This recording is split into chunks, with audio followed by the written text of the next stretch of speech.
Like Archer, the dad, is actually Thanos. Yeah, and then the teacher is actually Silver Surfer. There you go. We have a And lot of. Gladys is probably the Scarlet Witch.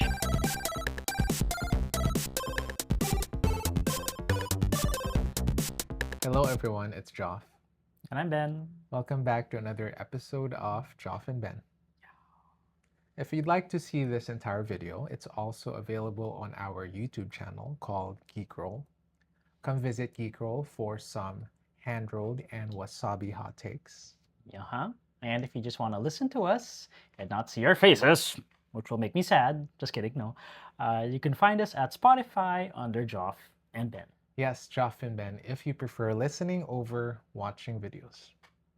So, what do we have today? Well, we're going to be talking about the latest horror film that is in cinemas right now. And yes, you guessed it, and that's Weapons. The movie starts with 17 third graders leaving their homes at exactly 2:17 a.m.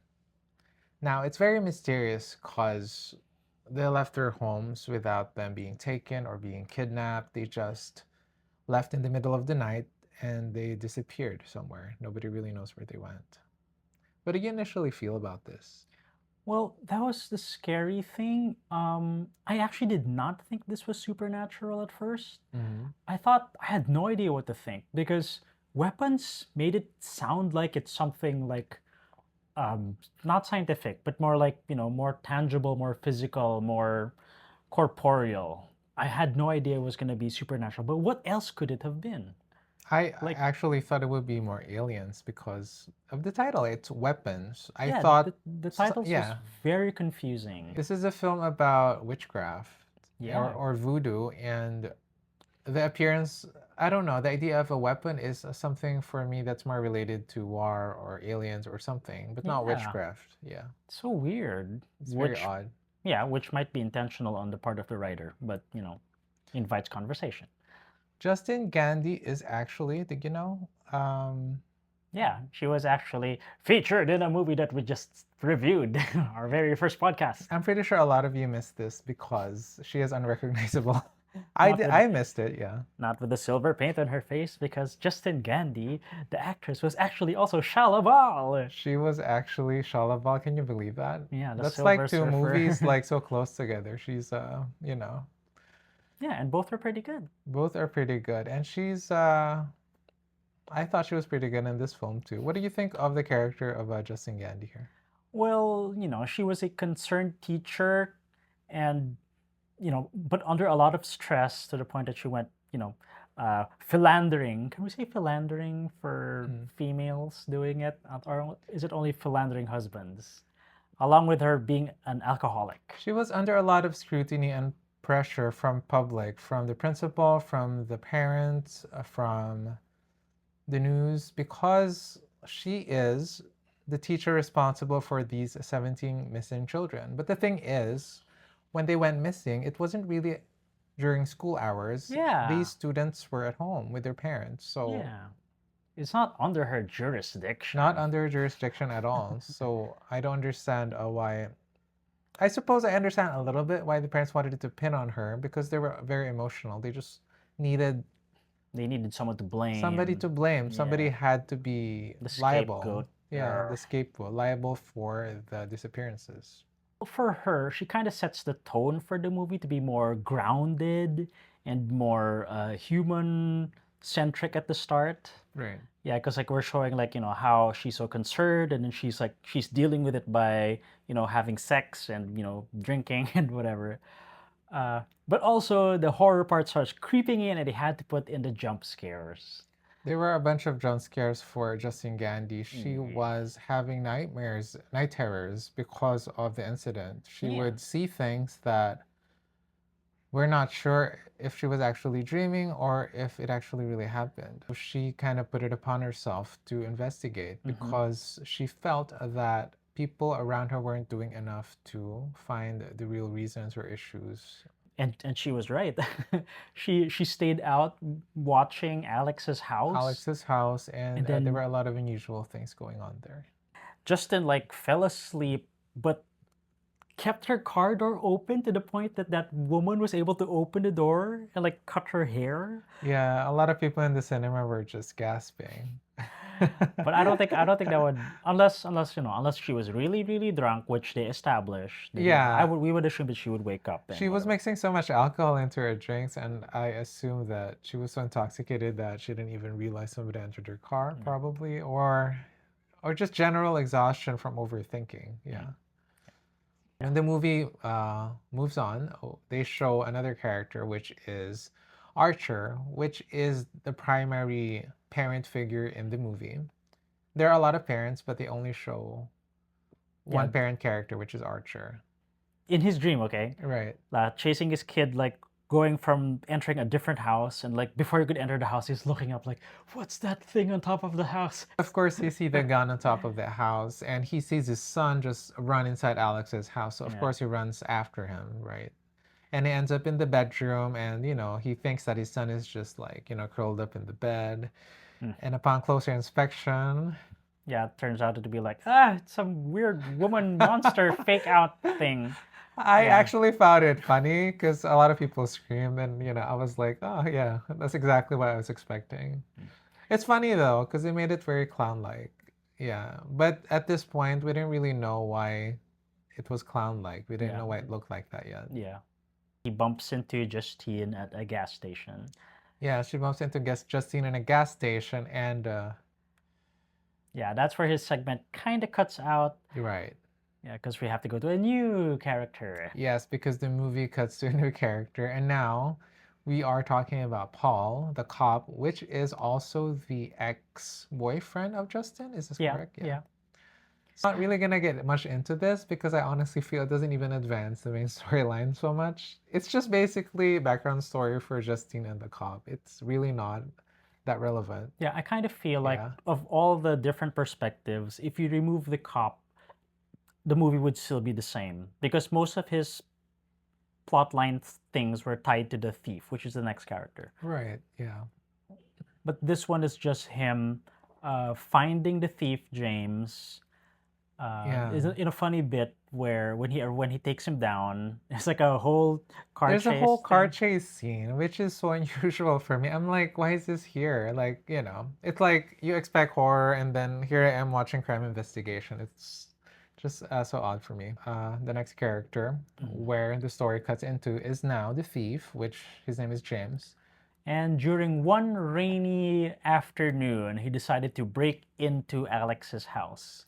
Right, break into Alex's house, the witch's house. Yeah, he goes up to the second floor. Yeah, actually. right. And that's when he discovers the parents of Alex, which initially were- scares him. Like when he turns out, the parents were just there, but they weren't responding. He didn't care actually. He just, when he knew that they weren't, responsive to anything, he just went and stole spoons and forks from the He kitchen. kind of just continued to ransack the house, which I found so ridiculous because I would be terrified. I would get out of there. And he goes down to the basement and sees all the 17 children, and he's just like, what the hell is happening here? But, I'm just going to keep it to myself for some reason. Anyway. Yeah, whatever items he's got, which is just the utensils, he goes to the pawn shop and glances up and sees the reward poster for information about the missing kids. But I suppose we have to take into account that James is also not mentally stable. He is, after all, a substance abuser, right? Yeah, he's out of his mind. Out of his mind, but he does see a poster in the pawn shop that is offering a reward for any information regarding the 17 missing children, which is $50,000. And that is when he decides that, I should go to the police station. Until he realizes that, but then again, maybe I shouldn't because the cop that recently caught me told me that he didn't want to see me anymore or else I'll get into trouble. Yeah. Yeah. Well, he did anyway, and then we have a whole other chase. This is still part of James's arc, but it very closely tied to Paul the cop. Right. For just a funny part in the forest, yeah, James was running around. There was actually a little bit of a scary scene where you can see the a clown-looking Yeah, a clown-looking woman lady just like waving at waving, him. Yeah, it creepy was like that. fun. Yeah, He it's got fun. so scared, he hid inside his tent, Right. and then like he was so scared, like there's something coming out, coming in, Yeah. whatever. He arms himself with syringes, and Right. when the door opens, like he stabs the intruder in the face. Turns out it was Paul. Poor Turns out it guy. was Paul. So apart from him being poked in the finger, now he was also poked by 3 syringes in the cheek. It was, Yeah, it's like, oh, do you have AIDS? I don't know, not that I know of. Whatever, whatever, whatever. yeah. And now we move on to the principal, Marcus. Yeah. During Marcus's segment, where we finally get introduced officially to the antagonist of the series, when Yeah. Marcus is visited by Gladys, the aunt of Alex, when Yeah. she visited the school. She was in this really wacky outfit, like bright wig, like pearls and lipstick. White Very. face. She looks so much like a clown. By the way, before we actually talk about that scene, wasn't that actor of the Marcus? Wasn't he in like a hero film? Yeah, he's Wong from Doctor Strange. Yeah, that's what I thought. Yeah, Yeah, he's there's a from lot of Doctor Strange. superheroes in this movie. Like Archer, the dad, is actually Thanos. Yeah, and then the teacher is actually Silver Surfer. There you go. We have And a lot of Gladys is probably the Scarlet Witch. Just kidding. No, no, no. I'm kidding. I'm we have kidding. a I'm lot of kidding. superheroes I'm in this kidding. I'm film. kidding. I'm kidding. So anyway, Gladys waltzed into the kitchen and asked for a bowl of water. And Marcus was like, wouldn't you be more comfortable with like a glass of water? And then Gladys was just like, well, I'm a little eccentric that way. Drink like the I just, bowl. I prefer like a bowl of water. So that's where all the magic stuff happens. The black magic. The black magic stuff happens. Gladys brings out her colorful bag with like all her witchcraft paraphernalia. She has this like thorny piece of wood. Looks like a thorn from a rose stem or something like that. It wraps a piece of object, which I think she took from the principal's office, from Marcus's office. Yeah. She gets the hair from the partner first. Wait, does she ring the bell first? All I know is that after she snaps the twig or whatever that is, Marcus suddenly goes into a state of mindlessness. He just starts, he's like in a trance. No, no. When she breaks a twig is when Marcus attacks the partner. I think rings the bell to prime him. To prime him, yeah, okay. Okay. He rings the bell to prime him, and Marcus goes into this state of mindlessness, like a trance. Yeah. He snaps the twig, and Marcus immediately starts attacking his partner. Yeah, right? it's a very, very bad scene. I But good sound design. I thought it was a little too much, especially with the vomiting part. I'm like, Yeah, what is this?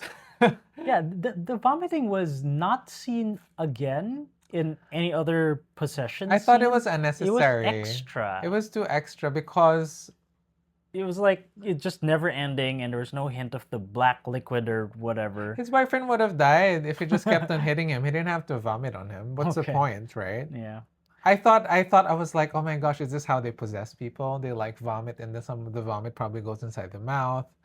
But no, it was No. completely unrelated. It was just completely aesthetic. It's like, it's just gross. That's Yeah. it. Yeah. The boyfriend died from the headbutting, and the sound design was great because first you can hear like like a sharp Right. thud of like forehead bone, whatever. Then like a few hits later, it became like a soft, squishy sound, and like the guy is dead already because it's hitting brain, and And by so this sad. time, it was pretty apparent that Marcus's husband is dead, completely just dead. Okay. He was, squished to a pulp. Yeah. And Gladys was just there in the corner, just like, oh, this is nothing, just like, a regular day. She was Yeah. very, like, not even like frazzled. She's like, it's fine, Yeah. She brings out her stuff, and what does Yeah. she do? She rings the bell to stop Marcus from Yeah. doing stuff anymore. Reprimes him again to fight. Right. Gets the hair of Justine from from the previous chapter, wraps it Right, around a stick, right. a new stick, breaks it, and it leads to a semi-funny scene of just Marcus just running along the streets, like 5 different scenes where he's just stumbling into other people in the way, looking all weird, running in the Yeah, fake Naruto run. yeah, this reinforces the very specific way that they run, the people who are controlled run. It's like their arms are like on their sides. Yeah. I don't know what the director was going for this, if it was supposedly funny, because it was. It was right in the day, and Marcus was there just running For a past long time. random people, and everybody was just like, huh, what the hell? Like, why does it look like that? Mm. And it was funny. It was really funny. I Yeah. don't know if that was on purpose or they're trying to go for somewhere else. They didn't play any scary music at that point, so it's probably funny. So the last segment of the film shows the last two characters, which wasn't talked about. We'll talk about Gladys first. There was a hint supposedly where she's really old Yeah. because when Marcus, asks what you're sick of, she says, "Oh, I have the consumption." And like, what is that? Is that like tuberculosis? Consumption is the old name for tuberculosis. Right. So maybe she was like, living for ages because of her witchcraft powers. Yeah, we discover somewhere along the movie that perhaps that she gets vitality from the people she controls because initially she controlled the parents of Alex and she realized somewhere that It wasn't it enough. wasn't enough. Yeah. She's like Alex, like, I thought that, she was talking to Alex. I thought that being with your parents would be enough. Yeah. She asked Alex to find one item from each kid, which he did, which was Yeah. name tags. What I found very creepy about this wasn't Gladys herself, but the fact that it involves themes of manipulating a child to do something so sinister. Yeah, because that scene was very bad. When Yeah. Alex goes down to breakfast and Right. his parents were just like not moving, Right. and then Gladys says like, "You must not tell anyone, or else this is gonna happen." And I She couldn't. shows Alex what she can do by doing the whole twig thing. Right. When she breaks a twig, the parents start stabbing themselves with forks. Yeah, with a They're like fork, holes right. coming out, like. And I couldn't help but think, like, in actuality, I couldn't help but think during the filming of this movie, I'm like, is the kid actually watching these people stab themselves with a fork? I mean, of course, not for real, but still a simulation of it. Doesn't Yeah. that bother the child actor? Yeah, there's probably child psychologists there to console him. Yeah. But he's a good actor, that boy. And finally, we talk about the last character, which is Alex. Alex is a nephew of Gladys, right? Yeah. Something unusual for me about Alex, maybe not unusual for like, family bonds and stuff, is like he's very close with his dad. Right. He was like more concerned when he noticed like the parents were like stabbing themselves. He was trying to stop the dad from doing it, but didn't try to stop the mom or anything. Well, I suppose Alex is just much closer to his dad. Yeah. It's kind of nice to see, actually. There were scenes after all where Alex was just being driven by his dad in the car and everything. The most of the interactions of Alex in the film, it was with, Oh yeah. with the With dad, the dad. right? Makes sense. Yeah. After Alex was like blackmailed to, uh, enslave his classmates and all that, he had more work to do. He had to feed his parents and 17 kids some noodle soup, I guess. Yeah. I actually wonder about defecation. Do they poo at all? And how does that go? How messy? He can't clean them all. My gosh. Or I think we're maybe, just glossing over this scene because it's too or maybe Gladys controls them and be like, poo go in poo. the toilet, right? Okay. To make sure it's clean. They're all lining up at the Yeah, toilet each maybe. I day. don't know. Okay. Because Gladys can make them do Yeah. anything. I suppose hygiene would also be one of the things she could, Yeah. And the last scene, all of them converge in the house of Alex. Yeah. Yeah. There. But by then, Paul the cop and James the thief were already mind controlled. And when Justine and Archer went inside, the place was still dark and there's like Right. salt lines. Salt lines. They're basically a trigger for booby traps or whatever. They're like booby traps. Yeah. It's so like. There yeah. we go. They were weaponized. They were now. weaponized now. Yeah. Yeah. Yeah, it was actually said by Gladys that she told Alex said, "Don't cross the salt, whatever you do, whatever." But then he does, and then the parents started attacking him. Bad part for me was Paul attacking Justine because like he was like strangling her and she's like reaching in the kitchen for something to grab. She grabs a potato peeler and starts peeling his face. It's so bad. It was definitely It was gross. gross. But we kind of see why the director Ah. chose to do it, just to, freak people out. Anyway, while that was happening, Alex was dealing with his parents because they were out to kill him. And ooh, hubris on Gladys's part because she had shown him how she does her spells, and he was in her room with the twig, with the Right, wig, right. and he was able to make his own spells. Yeah, Alex To basically recreated the spell that his Aunt Gladys did, but used it against her. So he used the kids to, yeah, attack Gladys, right? yeah, And this part weird. was like This is weird. weird. This is This part weird. is Yeah. weird. Gladys basically runs frantically for her life. And you would They expect that this would be a very scary scene because what would the kids do to Gladys, right? But it was yeah, so funny. they did it in a comedic It was way. so funny. And I know this because it wasn't just me. People in the cinema were laughing. Yeah, there were. Yeah, It's odd. The it's really audience was odd. bloodthirsty. Just kidding. No, no, It no. almost felt kind of slapstick because, imagine this old lady just like, clumsy and everything, like running for her life. Yeah. Also, it's like when she had to cross through several households. So first you see like a crazy old woman running through like the a dining room. The family was like staring, huh, huh, huh. Then a few seconds later, screaming kids were like wrecking everything, just They were wrecking passing everything, through. and their neighbors were just like, what the hell is going on? But in a funny way. They looked confused and it looked funny. Well, after she died, the weaponized spell was kind of broken already. So all the kids were just standing around. Right. The parents were also no longer trying to kill Alex. So when Justine like went upstairs to see like the aftermath and stuff, like he was just hugging his parents, but they weren't responding. Yeah, his parents were still zombie-like, Yeah. so. Alex's parents, they had to be institutionalized, and poor Alex had to be taken in by another aunt instead. Gosh, But the I kids, would not want to be taken by any aunt after that. after that, okay, you're discriminating against aunts. Just kidding. We don't know. What if like their bloodline has like witches in it? What if Gladys is not the only It's not the only witch? one. That's scary. Okay. But for the kids, the last voiceover said like some of the kids started talking again, Yeah. which is good. So I guess they kind of recovered eventually. So, Ben, how would you rate this movie? Well, I would actually rate it a 7.5. Okay. It was funny, so I kind of enjoyed myself a bit. If I like, is my soul black to have fun at human suffering? Just But it was kidding. the director who purposely made it funny. Yeah. There is merit with the different type of storytelling. This technique with the jumping perspective stuff, because you don't see that in horror, as far as I know. So yeah, it was okay. How about you? I would give it a 7.